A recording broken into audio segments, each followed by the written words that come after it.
പ്രതിരോധ സഖ്യത്തിൽ ഒരു പുതിയ അധ്യായത്തിന് തുടക്കം കുറിച്ചിരിക്കുകയാണ് ഇന്ത്യയും റഷ്യയും. ഇപ്പോൾ ലോകം മുഴുവൻ അംഗീകരിച്ചിരിക്കുന്ന അതിശക്തമായ S-400 വ്യോമ പ്രതിരോധ സംവിധാനത്തിന്റെ പ്രാദേശിക അറ്റകുറ്റപ്പണികൾക്ക് സൗകര്യമൊരുക്കുന്നതിനുള്ള സംയുക്ത സംരംഭം സ്ഥാപിക്കാൻ ഒരുങ്ങിയിരിക്കുകയാണ് റഷ്യയും ഇന്ത്യയും. ഇപ്പോൾ ഒരു ഇന്ത്യൻ കമ്പനിയും റഷ്യൻ സർക്കാർ ഉടമസ്ഥതയിലുള്ള സംരംഭമായ അൽമാസ് ആൻഡയും അതുപോലെ തന്നെ S-400 surface to air missile സംവിധാനത്തിന്റെ യഥാർത്ഥ ഉപകരണ നിർമ്മാതാക്കളും ഉൾപ്പെടുന്നതാണ് ഈ സംയുക്ത സംരംഭം. ഈ സംയുക്ത സംരംഭം എന്തിനാണ് കൂടുതൽ ശ്രദ്ധ കൊടുക്കുന്നത് എന്ന് നോക്കിയാൽ ഇന്ത്യയിലെ S-400 വ്യോമ പ്രതിരോധ സംവിധാനങ്ങൾ പരിപാലിക്കുന്നതിലും നന്നാക്കുന്നതിലുമാണ് ഇത് ശ്രദ്ധ കേന്ദ്രീകരിക്കുന്നത്. ഇതുകൊണ്ട് ഇന്ത്യക്ക് ഏറ്റവും വലിയൊരു പ്രയോജനമാണ് ഉണ്ടാകാൻ പോകുന്നത്. അതായത് ഈ സംരംഭം ഇന്ത്യക്കുള്ളിൽ തന്നെ സിസ്റ്റത്തിന് ആവശ്യമായ ഭാഗങ്ങളും നിർമ്മിക്കും. ഇന്ത്യൻ കമ്പനിയും അൽമാസ് ആൻഡിയും തമ്മിലുള്ള ചർച്ചകൾ അന്തിമ ഘട്ടത്തിലാണ്. രണ്ട് കമ്പനികളും രണ്ട് മെയിന്റനൻസ് സെന്ററുകൾ സ്ഥാപിക്കാനും 2028ഓടെ ഇന്ത്യയിൽ സ്പെയർ പാർട്സ് ഉൽപ്പാദിപ്പിക്കാനും ലക്ഷ്യമിടുന്നുണ്ട്. 2019ഓടെ ഇന്ത്യയിൽ ഒരു പ്രാദേശിക S-400 പ്രൊഡക്ഷൻ ലൈൻ സ്ഥാപിക്കുന്നത് പര്യവേഷണം ചെയ്ത റോസ്റ്റെക് സിഇഒ സെർജി ചെമോസോവ് ആരംഭിച്ച ചർച്ചകളെ തുടർന്നാണ് ഈ സാധ്യതയുള്ള സംരംഭം ഇപ്പോൾ പുരോഗമിച്ചുകൊണ്ടിരിക്കുന്നത്. റഷ്യൻ കമ്പനിയായ അൽമാസ് ആൻഡ് ഇന്ത്യൻ കമ്പനിയുമായി സഹകരിച്ച് സംയുക്ത സംരംഭം രൂപീകരിക്കുകയും സാങ്കേതിക സഹായം നൽകുകയും ചെയ്യും. കൂടാതെ 2028ഓടെ പൂർത്തിയാക്കുമെന്ന് പ്രതീക്ഷിക്കുന്ന പ്രൊജക്ടിന് ആവശ്യമായ സാങ്കേതിക വിദ്യ അൽമാസ് ആൻഡ് നൽകും. 2 വർഷത്തിലേറെയായി ഇന്ത്യ S-400 വ്യോമ പ്രതിരോധ സംവിധാനം സജീവമായി വിന്യസിച്ചിരിക്കുകയാണ്.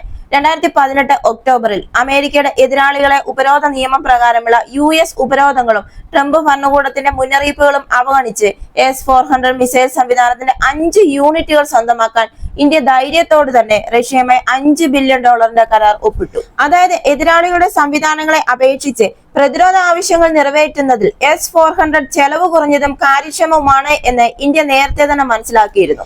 എയർ പവർ വർദ്ധിപ്പിക്കുന്നതിലും സാധ്യമായ ആകാശ ഭീഷണികളെ തടയുന്നതിലും സിസ്റ്റത്തിന്റെ നിർണായക പങ്ക് തിരിച്ചറിഞ്ഞുകൊണ്ടാണ് ഇന്ത്യ ഈ ദൃഢനിശ്ചയത്തോടെയുള്ള തീരുമാനമെടുത്തത്.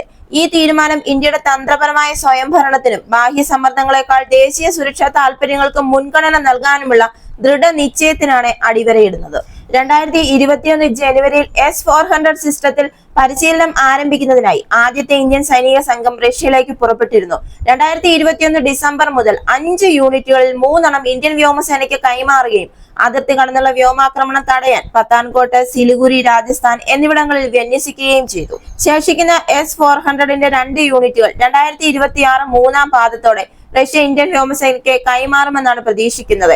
ഇന്ത്യയും മോസ്കോയിൽ നിന്ന് വാങ്ങുന്ന സ്വയം പ്രവർത്തിക്കുന്ന S-400 triumph air defence system ചൈനയുമായും പാകിസ്ഥാനുമായും ദീർഘകാലമായി നിലനിൽക്കുന്ന തർക്കങ്ങൾ പരിഹരിക്കുന്നതിന് ഇന്ത്യക്ക് അതിന്റെ കിഴക്കൻ പടിഞ്ഞാറൻ അതിർത്തികളിൽ സുരക്ഷാ കവചം തന്നെയാണ് നൽകുന്നത്. പ്രതിരോധ വിദഗ്ധരുടെ അഭിപ്രായത്തിൽ ഹിമാലയത്തിൽ വിന്യസിച്ചിരിക്കുന്ന ഈ S-400ന് ചൈനീസ് എയർഫീൽഡുകളുടെ ഇന്റർമീഡിയറ്റ് സോണിൽ എത്താനും പാകിസ്ഥാൻ പ്രദേശത്തിന്റെ 80% വരെ ഉൾക്കൊള്ളാനും കഴിയും. 2 കിലോമീറ്റർ മുതൽ 400 കിലോമീറ്റർ വരെയുള്ള വ്യോമാക്രമണങ്ങളെ തടയാൻ ശേഷിയുള്ള ഈ സംവിധാനത്തിൽ വ്യോമവിരുദ്ധ മിസൈൽ ലോഞ്ചറുകളും കമാൻഡ് ആൻഡ് കൺട്രോൾ മിസൈലുകളും ഉൾപ്പെടുന്നുണ്ട്. വിമാനം, ആളില്ലാ വിമാനങ്ങൾ, ബാലിസ്റ്റിക് ക്രൂയിസ് മിസൈലുകൾ എന്നിവയുൾപ്പെടെ 400 കിലോമീറ്റർ പരിധിയിലും 30 കിലോമീറ്റർ വരെ ഉയരത്തിലും വിവിധ വ്യോമലക്ഷ്യങ്ങൾ ഏർപ്പെടാൻ ഇതിനു കഴിയും. ഈ S-400ന്റെ ഏറ്റവും വലിയൊരു കഴിവാണ് സ്വന്തം വ്യോമാതിർത്തിക്കുള്ളിൽ പോലും എതിരാളികളുടെ വ്യോമ ഗതാഗതം നിയന്ത്രിക്കാനുള്ള S-400ന്റെ ഈ കഴിവ് സാധാരണ പാശ്ചാത്യ സംവിധാനങ്ങൾക്ക് സമാനതകളില്ലാത്തതാണ്. US വികസിപ്പിച്ച terminal high altitude area defence സിസ്റ്റത്തെ മറികടന്ന് ലോകത്തിലെ ഏറ്റവും അപകടകരമായ പ്രവർത്തന രീതിയിൽ വിന്യസിച്ചിരിക്കുന്ന ആധുനിക ലോങ് റേഞ്ച് ആയി ഇത് കണക്കാക്കപ്പെടുന്നു.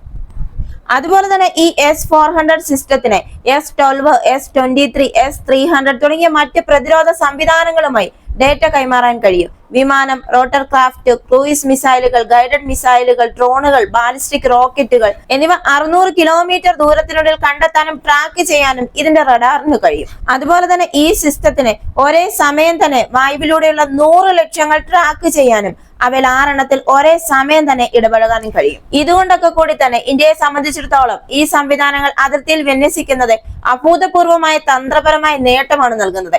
സാധ്യതയുള്ള എതിരാളികളെ ഫലപ്രദമായി തന്നെ ചെറുത്തു നിൽക്കാൻ ഇന്ത്യക്ക് സാധിക്കും. ഇപ്പോഴത്തെ ഈ പുതിയ സംരംഭം, അതായത് ഈ S-400 പ്രോഗ്രാം, ഇന്ത്യയും റഷ്യയും തമ്മിലുള്ള തന്ത്രപരമായ സഹകരണം ഗണ്യമായി വർദ്ധിപ്പിക്കുന്ന ഒരു മുൻനിര പദ്ധതി തന്നെയാണ്. പ്രതിരോധ ഉൽപാദനത്തിൽ കൂടുതൽ സ്വാശ്രയത്തിലേക്ക് ഇന്ത്യ മുന്നേറുമ്പോൾ റഷ്യയുമായുള്ള ബന്ധം പുതിയ ഘട്ടത്തിലേക്ക് കടക്കുന്നു. ഈ നിർണായകമായ കഴിവുകളും സാങ്കേതിക വിദ്യയും ഇന്ത്യയിലേക്ക് കൊണ്ടുവരുന്നത് രാജ്യത്തിന്റെ സ്വാശ്രയത്വം വർദ്ധിപ്പിക്കുന്നു.